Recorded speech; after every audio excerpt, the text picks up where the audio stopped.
உங்க எல்லாருக்கும் ஒரு உண்மை தெரியுமா?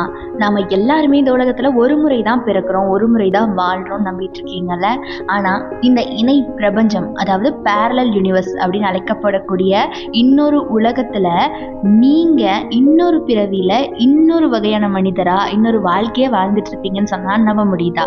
ஆமாங்க, நம்மள மாதிரியே ஒரு மனிதன், அதாவது நம்மளோட ஜெராக்ஸ்ன்னு வச்சுக்கோங்களேன், அவன் அந்த இடத்துல வேறொரு உயிரினத்தோட, வேறொரு மக்களோட, வேறொரு பிறப்பிடத்துல, வேறொரு அப்பா அம்மாவுக்கு, வேறொரு காதல் வாழ்க்கையில, வேறொரு நண்பர்கள் கூட வேறொரு வாழ்க்கைய வாழ்ந்துட்டு இருப்பானா. இந்த இணை பிரபஞ்சத்தை பத்தின உண்மைகள் பாத்தீங்கன்னா இன்னைக்கு வரைக்கும் ஒரு மர்மமான பேசு பொருளா மட்டும்தான் தொடர்ந்து வந்துகிட்டு இருக்கு. இந்த மாதிரியான இணை பிரபஞ்சம் அறிவியலின் கூற்றுப்படி உண்மையா அப்படிங்கிறது தான் இந்த வீடியோல ஃபுல்லா பார்க்க போறோம். இணை பிரபஞ்சம் அப்படின்னா உங்கள எத்தனை பேருக்கு என்னன்னு தெரியும்? நாம இப்போ வாழ்ந்துகிட்டு இருக்கோம் இல்லையா, இந்த பிரபஞ்சம் போலவே ஒரே மாதிரியா காட்சி அளிக்கக்கூடிய இன்னொரு பிரபஞ்சம் தான் பேரலல் யூனிவர்ஸ் அப்படின்னு கூறப்படக்கூடிய இணை பிரபஞ்சம். ஆனா இந்த இணை பிரபஞ்சத்தை பார்க்க, அங்க போக நம்மளால சுத்தமா முடியாது. இதற்கு குவாண்டம் யூனிவர்ஸ் மற்றும் பேரலல் டைமென்ஷன் அப்படின்னு இதற்கு பல பெயர்கள் இருக்கு. உதாரணத்துக்கு எடுத்துக்காட்டா நான் சொல்லணும்னா, தமிழ் லாங்குவேஜில் வெளிவந்த 2ஆம் உலகம் இந்த படத்துல ஆர்யாவும் அனுஷ்காவும் நடிச்சிருப்பாங்க. இதுல ஒரு பிரபஞ்சத்துல அனுஷ்கா ஆர்யா பின்னாடி சுத்துற மாதிரியும், மற்றொரு பிரபஞ்சத்துல அனுஷ்கா பின்னாடி ஆர்யா சுத்துற மாதிரியும் அதுல வந்து காட்டியிருப்பாங்க. ஸோ காட்சிகள் அதுல வந்து வேறுபட்டிருக்கும். இங்க இருக்கக்கூடிய பிரபஞ்சத்துல வானம் நம்ம உலகத்துல இருக்கிற மாதிரி இருக்கும், ஆனா 2ஆம் உலகத்துல வானம் வேறு மாதிரி காட்சி அளிக்கும். உதாரணத்திற்கு அங்க இருக்கக்கூடிய விலங்குகள் கூட வேறு மாதிரி இருக்கும். அந்த மாதிரி தான் இணை பிரபஞ்சம் அப்படிங்கிறது ஒண்ணுக்கு ஒண்ணு ரிலேட்டிவா இருக்குமா. இப்போ இந்த உலகத்துல இந்த நிமிஷம் நீங்க எடுத்திருக்கக்கூடிய முடிவால மட்டும்தான் இந்த இடத்துல இருக்கீங்களாம். அந்த உலகத்துல நீங்க எடுத்திருக்கக்கூடிய முடிவு ஒரு வேளை மாறுபட்டால், அதாவது உதாரணமா 10ஆவதுல நீங்க வேற மார்க் எடுத்துட்டீங்க, 12ஆவதுல வேற குரூப் சூஸ் பண்ணிட்டீங்க, காலேஜ் வேற காலேஜ் சூஸ் பண்ணிட்டீங்க. ஒரு சின்ன முடிவு தான். இன்னைக்கு பைக் எடுத்துட்டு ஒரு இடத்துக்கு நம்ம போகாம விட்டுருக்கலாம், இன்னைக்கு அம்மா கடைக்கு போயிட்டு வான்னு சொல்லி நம்ம போகாம விட்டுருக்கலாம், இல்ல யாரோட அறிவுரையாவது கேட்காம விட்டுருந்தாலோ அந்த இடத்துல வேறு மாதிரியான மனிதரா, வேறு மாதிரியான சூழ்நிலையில சிக்கி வேறு மாதிரியான வாழ்க்கையை வாழ்ந்துட்டு இருப்போமா. நம்ம பிரபஞ்சம் ஆகட்டும், நம்மளோட பூமி ஆகட்டும், ஏன் நாம கூட ஒரே அணுக்களால ஆனவங்க தான். இந்த மொத்த பேரண்டமும் பெருவெடிப்பு எனப்படக்கூடிய ஒரு மிகச்சிறிய துகள்கள்ல இருந்து தான் விரிவடைஞ்சிருக்கு. அதனால ஒரே மூலத்திலிருந்து மொத்த பேரண்டமும் தோன்றியதால நம்மள மாதிரியே நம்ம உலகத்துல மட்டும்தான் 7 பேர் இருப்பாங்க அப்படின்னு சொல்ல முடியாதான். பறந்து விரிந்திருக்கக்கூடிய அந்த பேரண்ட வெளியிலையும் நம்மள மாதிரியே 7 பேர் இருக்கிறதுக்கான சாத்தியக்கூறுகள் நிறையவே இருக்கிறதா ஆய்வாளர்கள் குறிப்பிட்டிருக்காங்க. அதாவது சுருக்கமா சொல்ல போனா, இந்த உலகத்துல இருக்கக்கூடிய அனைத்து விதமான பல்வேறு உயிரினங்களும் பல்வேறு விதமான உலகத்துல வாழ்ந்து வருவதா கூறப்படுது. நம்ம பூமியில இருந்து சூரியன், நட்சத்திரம், விண்மீன், பால்வெளி, அண்டம், உயிரினம் எல்லாமே இந்த இணை பிரபஞ்சத்துல கண்டிப்பா இருக்குமா. நம்ம உலகத்துல என்னெல்லாம் இருக்கோ அந்த உலகத்திலையும் அது எல்லாமே இருக்குமா. இந்த உலகத்துல நீங்க நினைச்சது நடந்துருச்சுன்னு வச்சுக்கோங்களேன், அந்த உலகத்துல நீங்க எடுக்கக்கூடிய முடிவால நடக்காம கூட போயிருக்குமா. இந்த உலகத்துல நீங்க நினைச்சது நடக்காம போயிடுச்சுன்னு வச்சுக்கோங்களேன், அந்த உலகத்துல கண்டிப்பா அந்த விஷயம் உங்களோட முடிவால நடந்துகிட்டு இருக்குமா. அந்த மாதிரியான செயலின் முடிவுகள் பல முடிவுகளால மாற்றம் அடையுமா. ஒரு பொருளோட செயலுக்கு பல முடிவுகள் இருக்கும் அப்படின்னா அந்த அத்தனை முடிவுகளுக்கும் பல பிரபஞ்சத்துல கண்டிப்பா பலன்களும் சாத்தியமா இருக்குமா. ஒவ்வொரு முடிவும் ஒவ்வொரு பிரபஞ்சத்துல வேறு வேறு விதமா நிகழுமா. இந்த இணை பிரபஞ்சத்திற்கு இன்னொரு பேரும் சொல்லுவாங்க, மல்டிபிள் யூனிவர்ஸ் அப்படின்னு சொல்லுவாங்க. அதாவது இப்போ சமீபத்தில் வெளியான அடியே திரைப்படத்துல இதை ரொம்பவே தத்ரூபமா காட்டியிருப்பாங்க. நீங்க இந்த உலகத்துல ஒரு நிறைவேறாத ஆசையை வச்சிருந்தீங்க அப்படிங்கிற பட்சத்துல உங்களோட பேரலல் யூனிவர்ஸ்ல அது கண்டிப்பா உங்களோட முடிவால நிறைவேற்றப்பட்டிருக்குமா.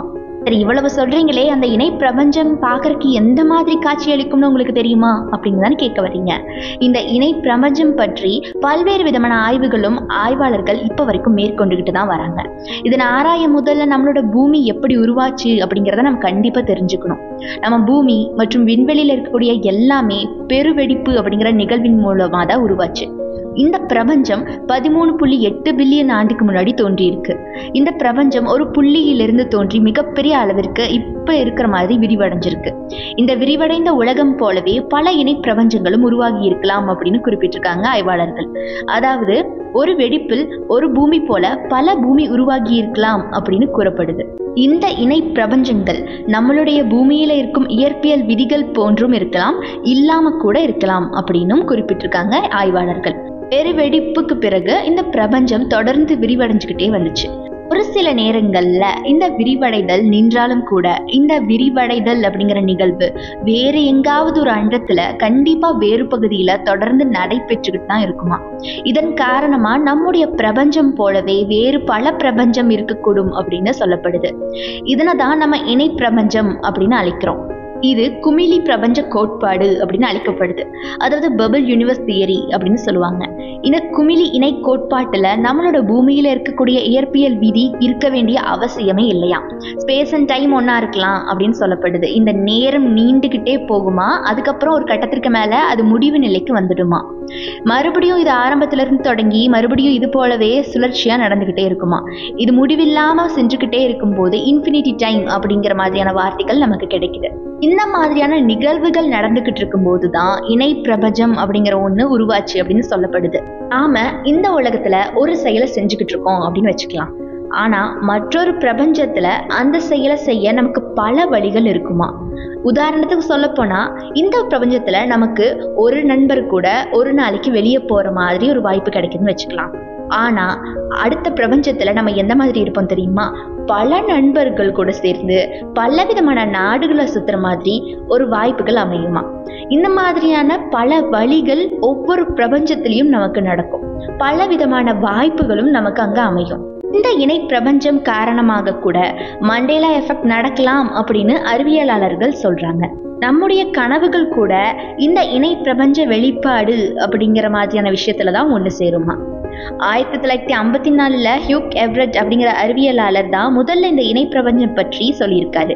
இவர் அணு இயற்பியல்ல ரொம்பவே சிறந்து விளங்கி இருக்காரு. இவர் நம்மள மாதிரி தான் உலகம் இதே போல மற்றொன்று இருக்கு அப்படின்னு சொல்லியிருக்காரு. அந்த காலகட்டத்துல முதலா இந்த இணை பிரபஞ்சம் மூலமா கால வித்தியாசம் இருப்பதாகவும் சொல்லியிருக்காரு. இதன் மூலமா நாம கால பயணம் கூட செய்யலாம் அப்படின்னு குறிப்பிட்டிருக்காங்க.